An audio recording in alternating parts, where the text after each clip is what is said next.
Hey guys, welcome to Sembang Carlist, where we talk about all things cars. And this time round, we're going to be having a very interesting episode about the B segment SUVs. And we have some amazing guests today joining us in a bit. But before then, let me just cue the intro.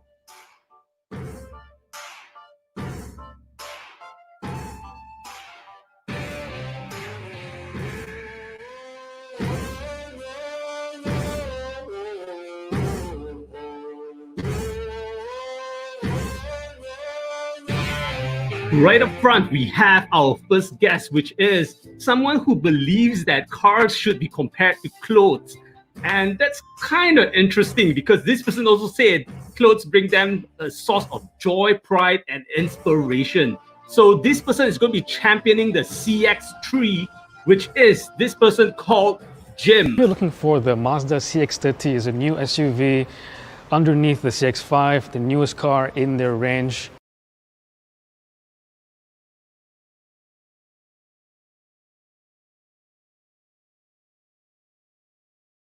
If you want to stand out and want all the features and luxury of a premium car, you buy the Mazda CX-30.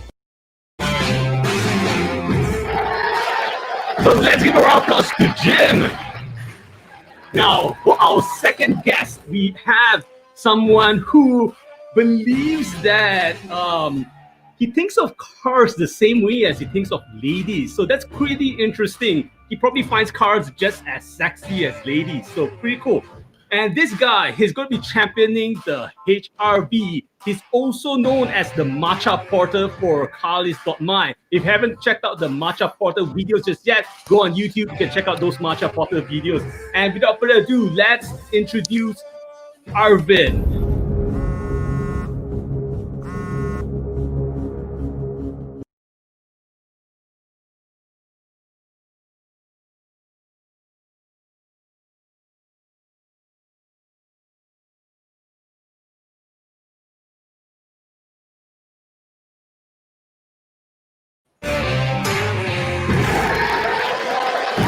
Give a round of applause to Arvind, our second guest now. Our last guest, which will be championing the Proton X50. I know this car has been getting a lot of hype lately, and this guy is going to be championing him. This person doesn't care about how many horsepower there is in a car. Instead, he believes in how you handle those horsepower. The man with the sunglasses, always the man who is riding these horses. Let's give a round of applause to Ferdy. Okay, so now that we are here in Sembang, we're finally in the X50. This is the flagship variant. Nothing from me. The X50 comes out on top. Let's give a round of applause to Ferdy. So guys, I've not had a better intro in my life before. coming along. Very good, very good. Always Thanks for having us. Thanks for having us. I know some of you guys might have seen these people on the college channels a lot of times. You guys have probably seen these people on the YouTube channel as well as on Facebook and saw the articles which they've seen. But today they are going to talk about the B segment SUVs and find out which B segment stands out among all these cars. So before we dive into all of this, I need to ask three of you guys. SUVs, there are plenty, right? But what makes a SUV attractive? So maybe, Jim, could you just tell us what makes an SUV attractive? It's the wrong person to ask. Yeah. I have this little bit of history for not being the best, not being the most enthusiastic SUV supporter generally. But I can admit when an SUV is useful, okay? Right. With the B segment one, it's really the entry, it's a sweet spot, right? Every generation cars have been getting bigger and bigger and bigger. And then for some reason now, the B segment is the sweet spot. It's like a Myvi, but blown up and high off the ground. Yeah. And I think Right. like Jim said, It's kind of like the Goldilocks price range where it's just not too hot, not too cold. Price it's range just too. right. And it's one of those part where you need something larger and you don't want that smaller size car. And it fits, you're right. It's kind of like a Goldilocks part of it. But what about Ferdy? What do you think of why do people need an SUV? What makes SUV so great?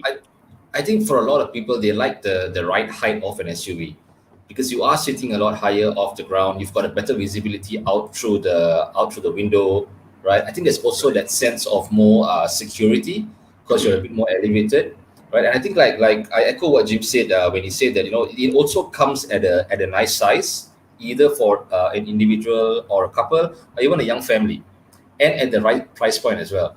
So I think when you combine all of these things together, then the B segment SUVs make a lot of sense. Right. Definitely. I think the height itself, as soon as you get inside an SUV versus a sedan, suddenly you like grown a little bit taller over there. You can see more. The view better up there. That's an interesting question. So what about Arvind? What do you think about the SUVs? I really think of SUVs as something like a Swiss Army knife. It has to do a lot of things for a price. Right. So it has to have decent power. It has to have that high riding position. It has to drive decently well. It has to have a decent amount of power. You have to look good getting into it. You have to look good getting out of it, and it must have enough space for the entire family and the dog. So these segment SUVs kind of have to do all this, and at the same time, it has to be at a very value for money competitive price. So I think it's extremely difficult for one to design a very good B segment SUV, and it has to just do everything, and a lot of them do. The cars have come so far. Platform Especially the X50.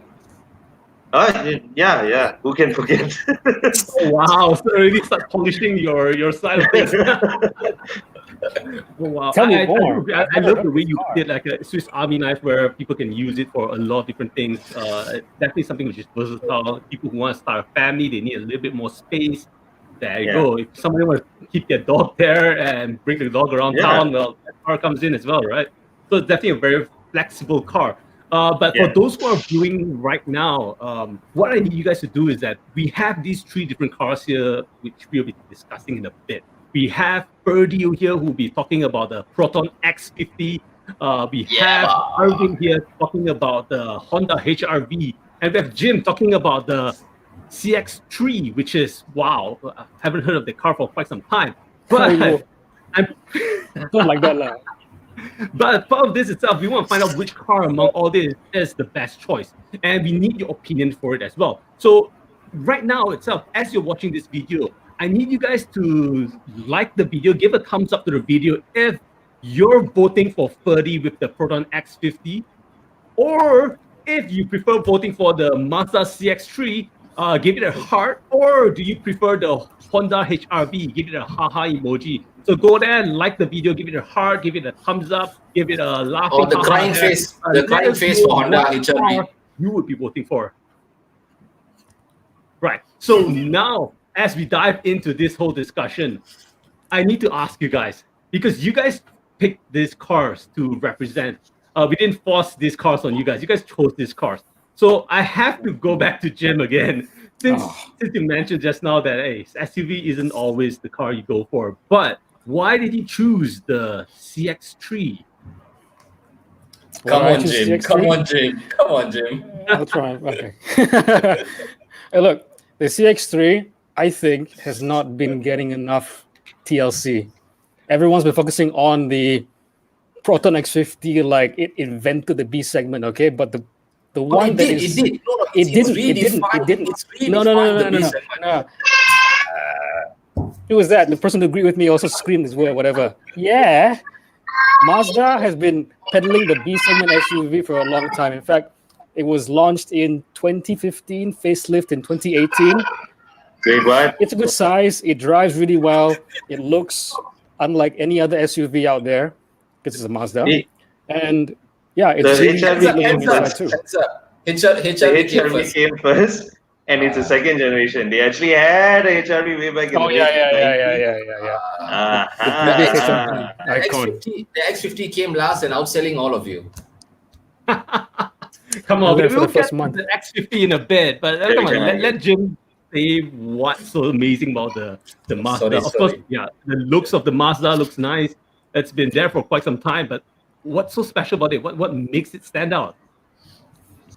I think it's a package thing, you know. Like you have the good Right. looks of it. Mazda's always peddling the fact that they're actually going up market, and with the CX-3 is one of the first cars that actually embodied that ambition, I guess. So it's a really nice interior.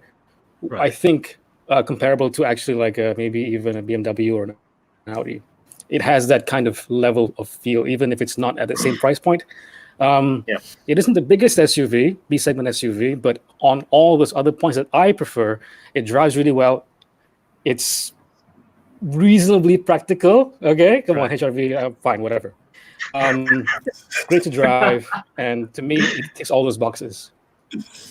Okay, the interesting thing is like practicality. I'm very curious about the other cars in terms of practicality as well, because it's like I'm pretty sure most of the SUVs are practical, right? So let's jump on to Some more than others. Some more than others. Yeah. Okay, let's explore a little bit about that. So, Arvind, is your car practical enough to beat the CX-3? Yeah, I'm just gonna do the Usain Bolt dab, man. I mean, like, it's the. I still think the HRV is so relevant. It was the first one to be launched here in Malaysia. 5 years on, I mean, almost 6 years on, it's still practical. It's still got the most space. It's still got the most versatile seats, especially at the back, the magic seats. It's got the biggest boot. It's those things that really, most of the time matter because you're carrying your family or your loved ones and you want a spacious SUV. Well, I speak to this as my mom owns a HRV, and so we know how. Yeah, so I've actually put a two-seater. I think I have a picture of this. I have a two-seater sofa that I just pushed the front seat as far as I could, flattened the rear end, and I just put the whole thing in, and it closed. Literally the window, the rear boot closed. So I'm like, that's practicality. I mean, like that Swiss knife analogy. We go back to that. You can do that, and besides that, it's a simple, robust drivetrain. It's proven. It's been around for many years, so you know that it works, and you want the car to be dependable. It's just old lah. It's a bit on the old side, but also the other thing is, I actually do still think that it has a nice design. It was kind of the first few with that sloping roof, Yeah. sort of That's because you're also old. SUV. I mean, like whatever you want to call it. So it has a sloping roof back. I love the rear handle, which was like sort of tucked away within the padding of the rear seat pillar. So I mean, like it had a few design touches that I really like, and I still think that look good today. So yeah, Swiss Army it's knife. like one of those timeless piece which just stays in design for a very long time. But Yeah. just quick comment which we have here before we jump into Ferdy's part. AJ here says that quality is for Mazda, cheapest is Proton, practicality is HRV. So now I have to ask Ferdy, well, does Proton comes in with the quality and practicality of the Mazda and HRV? So Ferdy, what do you think? Doubt. I mean, the X50, quality-wise, I think I was at Sembang. I test drove Right. the X50. I've also done a review of the X50. It ticks all the boxes, right? I mean, it's fun to drive. It's really it's engaging. The torque. You get in and go car, right? It's got all the bells and whistles. If you go up to the flagship variant, it's got ADAS, which means you're properly protected in the car. It feels really premium sitting in the car. I think the soft touch leather, from the dashboard to the roof lining, feels really, really good to the touch. And I think what surprised, I suppose, many people the most, or even myself when I was at Sembang test driving it, was how linear the power delivery was. I mean, people harp about the three-cylinder engine up and down the Kingdom Come. But when you're actually driving that thing, you sit in it, it's pick and go. You put your foot to the pedal, you step on it, the car goes, and it really goes. And it handles really well as well. So it's a really fun car to drive. It's got all the bells and whistles. It does everything the Honda can do. It does everything the CX-3 can do, plus look better than that as well. I mean, it's to me, it's you can call the fight and you can just give it to the X50 lah. Seriously, yeah. I'd give it. It's a good looking car, and I've driven it for a short while. The DCT in the thing is super quick, man. Super quick. So that it all ties in with that response and all that. That the car just picks up and goes. Yeah, correct. Jim. anything about G vector control and Look, I'll just say there's no way it actually does handle better than the Mazda. I will admit that it could use a turbocharged. No. You No. can't even fight this one. Name me one car that drives better than a Mazda, like at the same price. If anything. I'm cheaper than you and I drive better than you. No, you don't. Speaking from the most biased or unbiased perspective, I would have to go with, I mean, the car drives damn well. I mean, Japan. X50 is no slouch. I mean, that thing can really turn and really take a corner as well. We'd have to get that on review then. Exactly. I don't know, bring it around. Right now I guess we're a getting three-way into review. the whole driving experience for the car. So, I mean, Jim, you mentioned that Mazda has the best driving experience, but Yeah. maybe you tell us a little bit more about why you think it's the best driving experience. Okay, I can't really describe everything to you about how it drives really well. It just really is about feel. When you drive in those seats, when you drive behind the wheel, take a corner, it just feels right, like it's responding to your even subtle commands. SUVs don't really handle well, period. You know, they're a bit more heavy than other cars. They're less aerodynamic, higher off the ground, higher center of gravity. And so even if you're not going fast, you can have a lot of fun. You don't have to have a turbocharged engine necessarily. But when you feel the car going this way, that way, and responding to you, you become very comfortable, very confident that the car can do what you ask it to. And over time, that builds up. With the X50 and the HRV, maybe a little bit more on the boat side. Boat? What boat? There was no boat. Sampan lah. B segment a bit smaller, sampan lah. Okay. I disagree. There was no sampan feeling in the X50. I had the X50 on the streets of Sembang. I wasn't driving Straight. myself. That was straight. Wait lah, we took a corner lah. Wait lah. We took the corner flat. There was no floating feeling. We hit 160 on the straight. The car fell planted. Again, not floating. Didn't feel light on the rear. So I don't know lah. Maybe Jim has been in a sampan in Thailand or somewhere and confusing it for an X50 lah. So I don't know lah. Maybe lah. In this regard, I think the HRV is a bit on the comfy side lah. It's not as direct as the other two. I would say that. I would probably contend that. So you're saying that HRV is more of something, if you want, it's reliable, then it's the HRV. More comfortable, it's the HRV. So it's like a family car.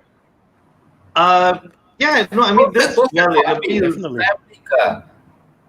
No, I mean, it does, like I said, it does everything well, but, and the facelift in the RS model, they brought this variable gear ratio steering, so they gave the steering a bit more of a tighter feel. It was more direct after that, compared to the pre-facelift model, so it helped a bit, and then when they went up a size, like I think from the 16 to the 17 on some of the variants, then, that kind of gave it a bit more of a sporty feel. But yeah, the CX3 is, for the most part, it almost handles like a B segment hatchback. So it's very dirty, but I felt the same thing in the X50. That's the thing, So I would say, the HRV is the most comfortable. It's the most compliant. It's also the one that doesn't want to be driven in anger. It's kind of like, it will go fast. It's decently quick, but it's the one that just kind of want to cruise. Yeah, it's the one that you recommend to your mom to buy. Yes, and my mom has one. Yes. No, good choice. Seriously, I would recommend my mom to buy HRV too. So if the Honda is not a car to drive with anger, then what about the Proton X50? If that's the case. Oh, dude, I would. So very recently, someone actually tracked the X50 in Sembang. Right. There was a time trial that was happening, and the X50 was tracked. I would take it to the track really. I think it's got potential. It's got enough torque definitely to get you down the straights and get you down fast. The 7-speed DCT was not laggy at all when I was driving it. It picked the gear ratios really well. It handled the corners, I thought, really well as well, which is something that you don't generally associate with SUVs, right? I mean, I'll grant you that it's not something that when you think of an SUV, you don't think it's going to turn in when you turn the steering wheel, but it does. It turns in. The steering wheel is responsive. It's quick.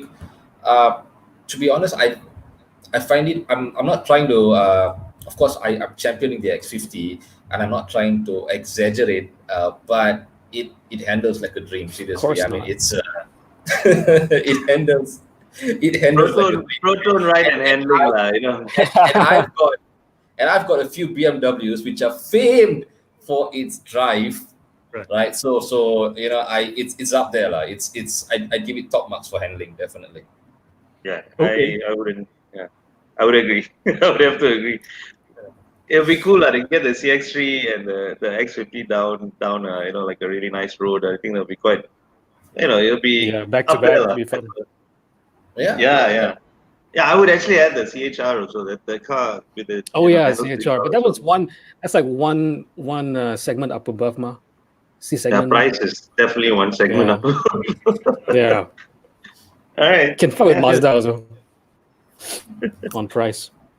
So once again, for those of you who are watching right now, we have these three things over here. If you want to vote for the Proton X50, click the thumbs up to let Ferdy know that, hey, you know what? The X50 is where I'm going forward to. If you're voting for the Mazda CX3, give it a heart.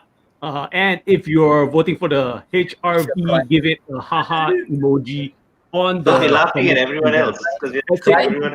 If you guys about any of this model, or if you want to challenge any of these thoughts which they have mentioned, right? But since we spoke a little bit about the drive of these few cars, then one of the few things which keeps popping up is the Proton being a 3-cylinder engine car. Now, is it really that bad, or has technology caught up back with the power of it? So I'll just throw this at Ferdy, because this really impacts the X50, and I think this is where everybody's talking about the 3-cylinder car. So what's your thought about this, Ferdy?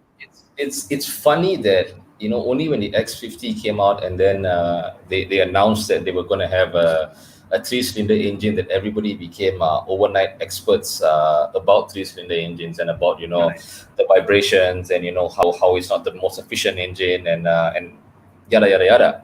But when BMW comes up with the 3-cylinder engine and puts it in a car, it's like, it's a BMW, yo. But I digress. So with the X50 itself, I think a lot has been done to minimize a lot of the issues that people have said would come from a 3-cylinder engine, right? They've increased the stiffness in the engine block and the head, right? It's got a high stiffness engine block and head design, and this should last you for a long period of time. You know, it also resists the torsional forces, and it should reduce the engine vibration, right? Then they've got the torsional vibration damper, right? I'm getting a bit technical here, I understand, but this is some of the tech that has come into the X50 that should not give you the issues that you are clamoring or complaining about, right? So again, this is to reduce the engine vibration and also the ticking noise that you sometimes hear from direct injected engines, right? Then we also have the dual mass flywheel. We've got the centrifugal pendulum absorber, the CPA, and see, so all of these things that have been thought of and put together by Proton's engineers are there to mitigate the issues that you generally find with a 3-cylinder engine, right? Now, I think the bigger question that needs to be asked by many people, perhaps, who are considering the X50 is, what does it feel like inside the car? Now, when I'm sitting inside the car, am I noticing the engine vibration? Am I feeling uncomfortable in the cabin because of the engine noise, maybe? Yeah. And to answer both those questions, the answer is no.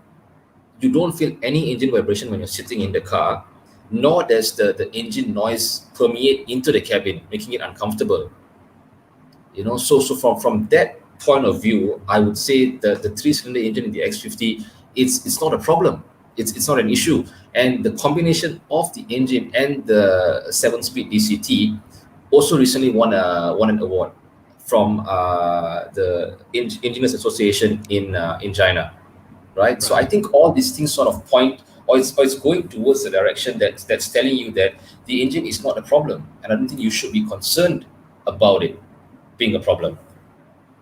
I think, I mean, we go back to older engines. I mean, like, let's say if you take a Kanchil or something like that. Yeah, they were 3 cylinders, and they, you know, if you open the door, I always remember this, you open the door, you just keep doing that.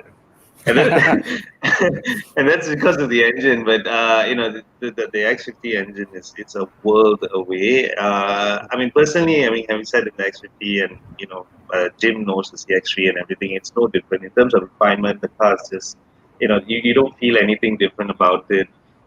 There's no difference in power, and there are gains in terms of weight because the small engine is lighter. Therefore, the the car will handle better fuel economy. So there's so many reasons why they went with the 3-cylinder.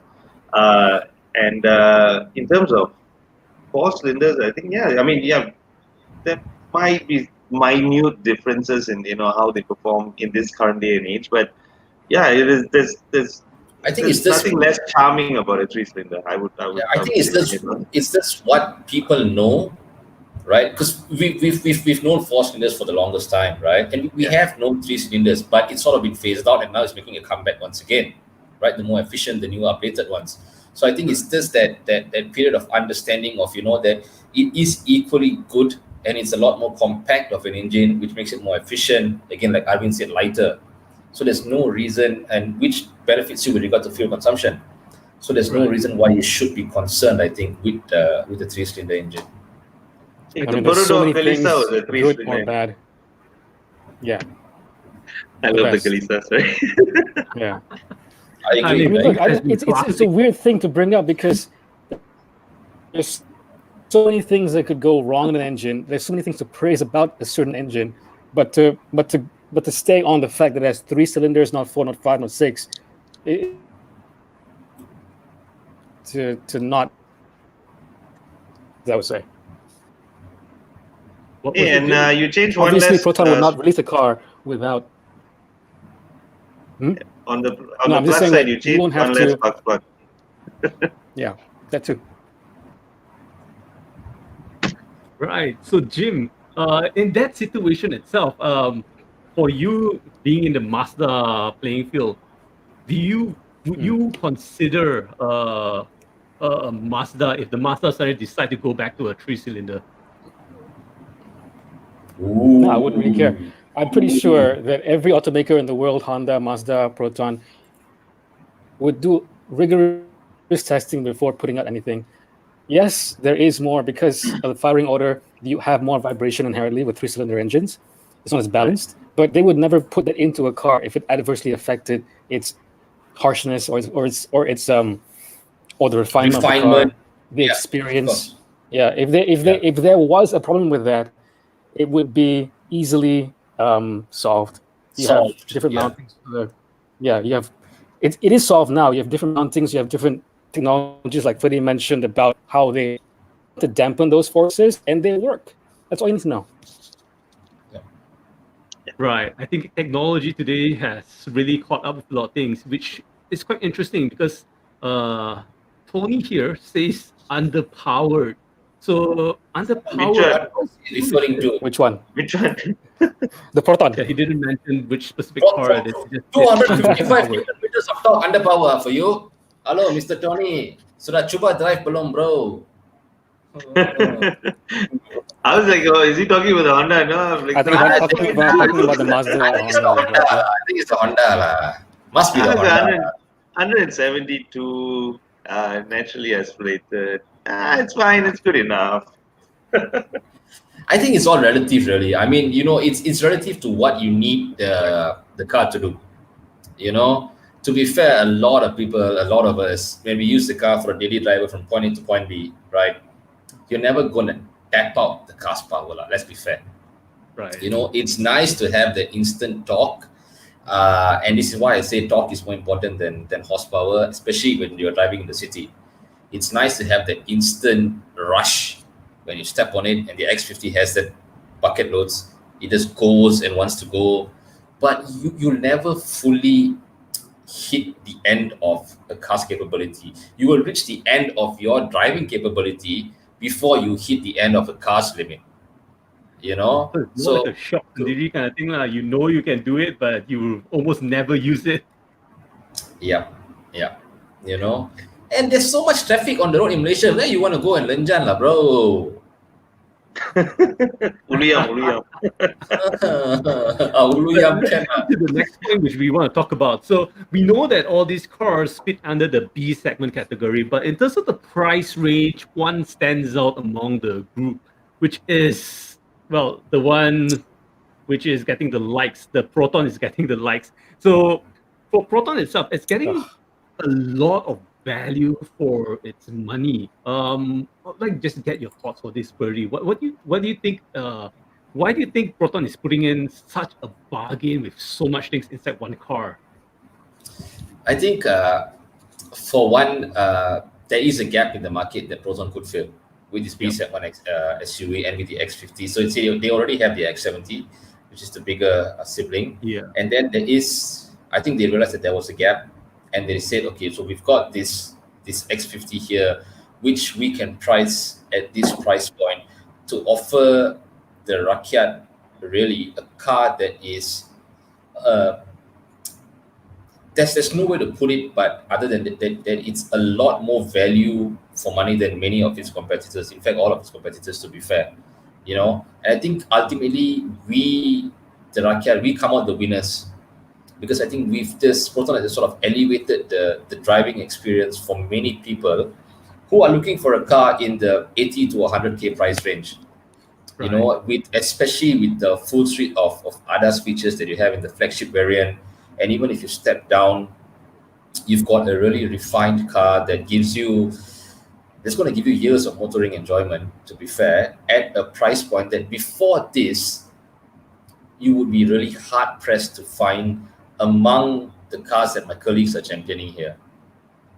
So I think it's a net win for us with what Proton has done with the X50, and I mean, there's kudos to them for doing this. Seriously, I mean, there's no other way for me to put it, really. I mean, value wise, I think both Jim and Arvin would. I got H badge.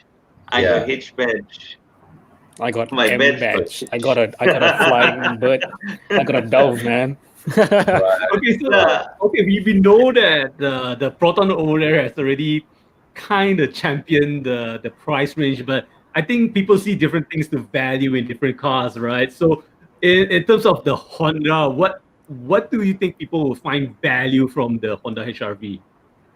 Well, I mean, Hondas, they're very competitively priced. There's no denying, and right up to the X50, the HR-V was the segment leader, so everybody was buying a HR-V anyway, right? So. Yeah, no, I mean, it is a B segment leader all this while, I think for nearly 5 years. So you can't deny that. Of course, when you put a car that is, car is 20K cheaper, of course, it's going to open up the market a lot more. So no doubt. But yeah, it's good. Like what Freddie says, people that maybe that are looking previously could only afford a B segment sedan or a hatchback, now they have the option of going up to an SUV. And, if that fits them better, then and how do you go for it, So, but where the Honda returns in terms of overall value for me is, and like I said, having had family owned for 5 years, is just it's simplicity. I love that, just start it, drive it, nothing ever goes wrong. It's spacious, so you hardly ever complain that you don't have enough space. So that's value for me. I've taken it on. I have a question. Sorry, if you don't mind me asking. I carried a sofa, so that means I save on lorry charges. That's value. Right. Okay, yeah. But can I ask you a question? How close to the car do you have to be to start it? In the car. Okay. Right. You have your fancy keyboard. Yeah, yes. We have. I think it has a walkaway autolog. I'm not sure, but yeah. So yeah, because walking up to a car and going inside the car starting up is such a real big pain in the butt. Wait, I don't have this at the back of my head. I know the City has it, the Civic has it. I can't remember the HR-V has it, but the auto engine start. So yeah, but yeah, that's value. It's very economical, especially if you get the hybrid. That's even better. The HR-V hybrid. So it really depends. That's how I feel the Honda gives you value. And then if you talk about when you need to sell the car 7-8 years down the line, Honda will hold value. I'm not saying other cars don't, but a Honda will hold value decently. So that's where you also buy into that value. It goes well with everything. It does everything good enough It's so perfect. that it gets Yeah. by. It's unoffensive. It's unoffensive. Does everything perfectly. You'll never hate it. You'll love it, Right. but you'll never complain. So yeah. I mean, the base And of got age all match. good ice cream comes with vanilla, right? Everybody loves vanilla, bro. Yeah, You gotta have some vanilla. But that's what you get with the Honda. It's just predictable. There's nothing to shout about. You buy it, go to the market, buy your sayo, cook your sayo, and eat and then every once in a while carry your sofa with it.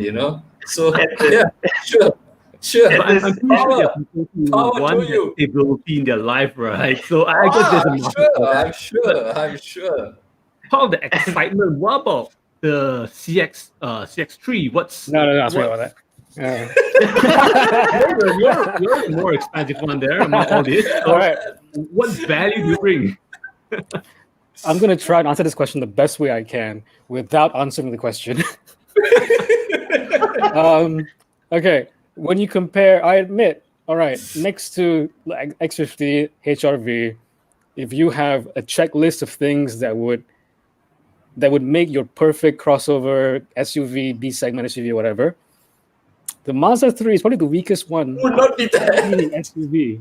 Okay, but if you wanted to buy a Mazda, if you wanted to buy something a bit more upmarket, and you wanted let's say a hatchback, right, like a Mazda 3, but you wanted a bit more practicality, you wanted a bit more distinctive styling, you wanted to be more above ground, there you go. Right. CX3, perfect. I was And just gonna you won't say, be like, running into and also you won't be running into a HRV. You throw a stone out the window, you can HRV or X50. Give it That a is year. true though. Exclusivity is value. Because if you're gonna Yes. spend 130,000 or something like that, it better stand out in a crowd. So I totally agree For with him on 100 that. for 130K, yeah, you should stand out. Yeah, Now look, I only you have will, you will. one. I only have You three can be acronyms to guaranteed say. that you- I only have three Yeah. letters to say for the you- price. It's the yeah. only one not assembled in Malaysia. Actually, it's built in Hiroshima. Okay, fully imported. What can we do? Hiroshima, Quality comes at a Bali. price. Oh, Quality bro, comes at a price. And bro, the way they're selling X50s now, soon you'll be throwing pebbles and eating X50s also. So don't worry. Yeah. It's Two a of you lah. Two of you kereta. lah. It's a kereta harga rakyat lah. Kereta mampu Betul, rakyat. betul. Right. So if that's the case, wise, it kind of feels like the big shout out for the Mazda right now is that it's made in Japan. Yes. Absolutely. So if The you best. want something made in Japan worth 130,000, please buy the Mazda CX-3. Right. You But know, at the end of the day, for it some- still boils back down to the value the person gets from when they drive that car. And I guess in a way, all cars are not perfect, right? They're always going to be that tiny little improvements you can say for each car. And that's where let's take this moment to just look at the cars which you guys have right now and what are some of the things which could potentially improve for these cars. So for this stuff, let's just jump right into Arvind first. So from the Honda side of things, the HRV, your mom has that car for 5 Why you years say now. like that? His Your mom. Mom has the car. So you've experienced that car. Yes. What do you think can improve with that car if that's the case? Okay, I can speak of my experience with our own car, which I would want for the front Right. suspension to be a bit stiffer, just to make sure the car's a bit more sure-footed and it's a bit more predictable. You go over a bump sometimes, the front ends. I don't think your mom would agree with Hey, that. your mom's driving the car. My bro. mom would, my Yeah. mom would probably not complain. I think she's Maybe not, if you but wanted to make it from a mom car to a Softer. sister car, then maybe you should drive, So that'll be something I would improve on. But the second thing, or probably the more important thing, Wait, and wait, I've wait. been The more important question is, what would your mom improve in the car? Since it's your mom's car. my mom would change nothing. I think maybe if she just could have it in a different color, maybe red, like a bright red, like like tomato red. I think that would probably be what she did. But I've mentioned this in my so reviews red before metallic. and all this. The infotainment, the infotainment system in the HRV is lacking compared to its competitors. It did before. It is now when you look at the X50, it's way off. So that needs to be hopefully improved in the next generation model because the HRV is almost at the end of its lifespan. So yeah, that would be it. That would be it. But in terms of practicality, space, H-badge, baby, H-badge. On lah. Stick to the topic. Stick to the topic. Nampak tu. H is important, bro. Yeah. You For wouldn't Ram know. Taro in Malaysia, H is important. I guess in a way it's true because even if I look at my parents, if I ask them what car to buy, it's always going to be like a Honda, Toyota.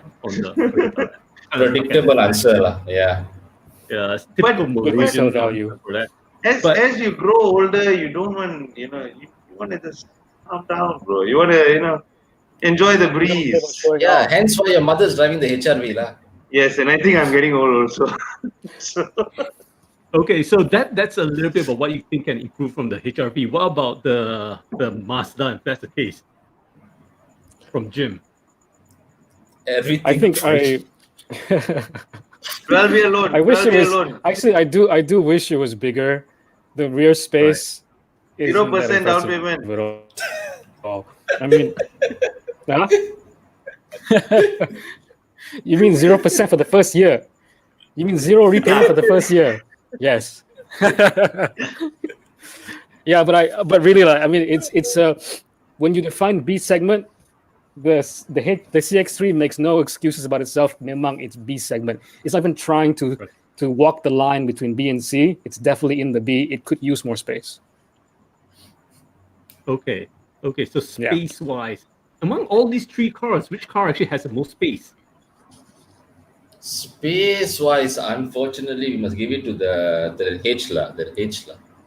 So I mean, okay, boot boot space. But the X50 is very impressive on the inside. I have to say, the CX3 is quite cramped at the back. No, I think about premium interior, the X50 is up there. Right. Okay, I can see that eyebrow going up, on the top window, the top right window, the eyebrow going up. But the premium interior is Yeah, that's my up. thing. Yeah. That's mine. It's definitely up there.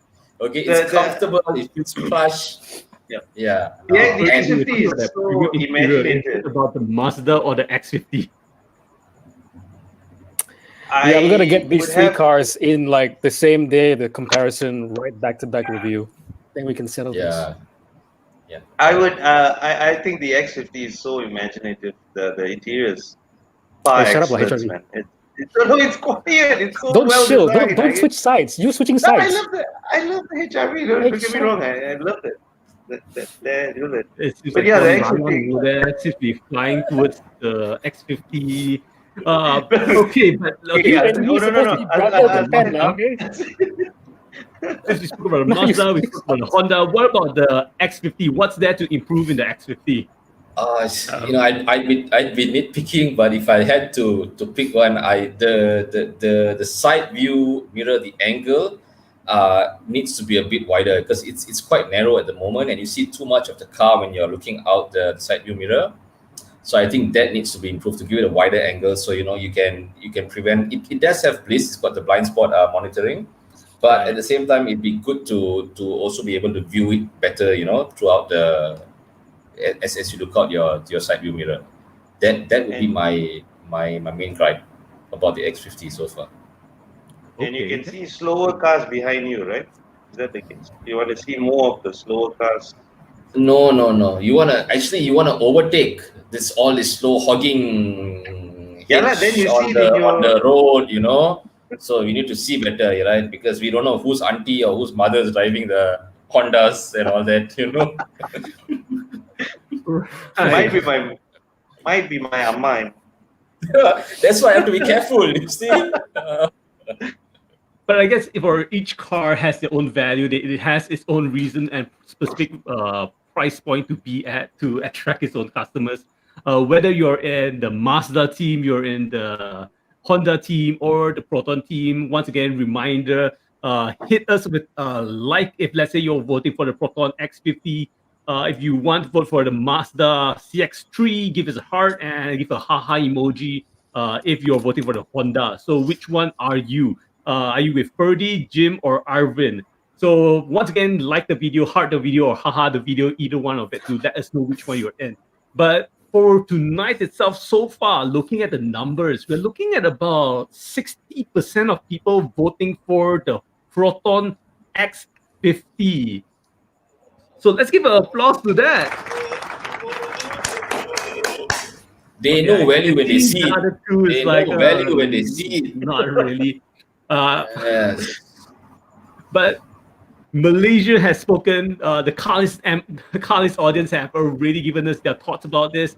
So for this Smart round people. itself, it has to go with Ferdy. Congratulations, Ferdy and the Proton X50 for winning this round of I got no trophy here. Sembang Carlist for the B segment SUV. Yeah, So, but sorry, Ferdy. I said yes, of course. What Smart. before we end this, any last words we have from Jim to have your final say for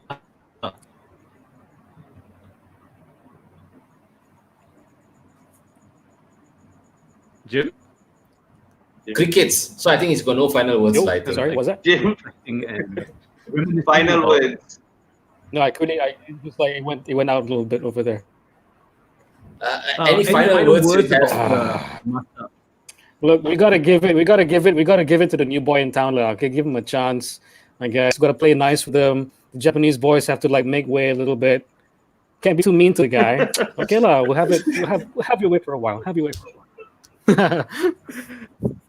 Okay, we'll see how it goes with time goes by. And Honda, the old man within the whole team, the I mean, it's been there for a very long time and has created a legacy of its own, right? So, what are your final thoughts on it? See, when the HRV was named the HRV, it stood by High I Rider. was born during No, that no, time. no. Like High Rider Revolutionary Vehicle. Ooh, revolutionary. And you can go and say that, hey, no, I'm a bit old and I'm a bit soft and all that, but that's at the stage. Oh, that's at the stage. Hito Honda. Honda, Malaysia and their hits, right? So finally, buddy, your thoughts about this? You know what? I think Arvin has a point. You know, I mean, I think as with many things, there needs to be that initial pioneer, but then the pioneer needs to retire and make way for the next and better. You know, It's coming. evolution of that, that same pioneering spirit, right? Hence, we have the X50. You know, Don't It's go a smart choice. Why you go yeah. yeah. You lost. Yeah. No. Okay. I mean, you got to catch up with the times, right? So Yeah. Stay relevant with the times. The X50 is that relevant in today's time. You know, Right. It's the best value for money. It's. I think being a Malaysian product, I think I also take pride in the fact that like I said earlier, it's now opened up a whole new area or a whole new options for people who are looking to shop in this category to now even choose, if that's a word, you know, look up and get a better vehicle for money, you know, instead of opting for what the regular suspects were before this, you know. So I think it's a net win for Malaysia. Like I said, the X50 is the sale numbers, the booking numbers have shown that. I hope to see that continue, you know, and we'll see what 2021 brings, you know, for Proton with whatever they have coming next. I am excited to see what they have next in up their sleeve, and hopefully all these old pretenders, you know, bring their A game and bring some competition, you know, because competition is healthy. Competition is healthy. Yes. You know what other car the Honda has? The Civic Type R.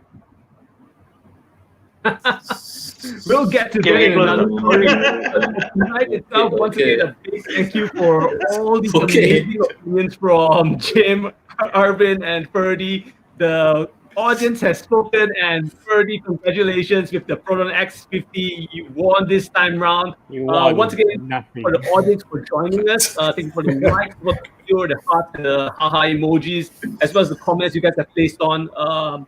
Do stay tuned to Carlist.my YouTube as well as Carlist Facebook page for more news about automotive trends and things which are happening within the automotive space. And if you're looking to buy, sell, own a car, visit Carlist.my to check it out. So once again, big thank you to you guys. Let's call it a night. Have a good evening. Good night. Ciao. Bye-bye. Thank you. Bye.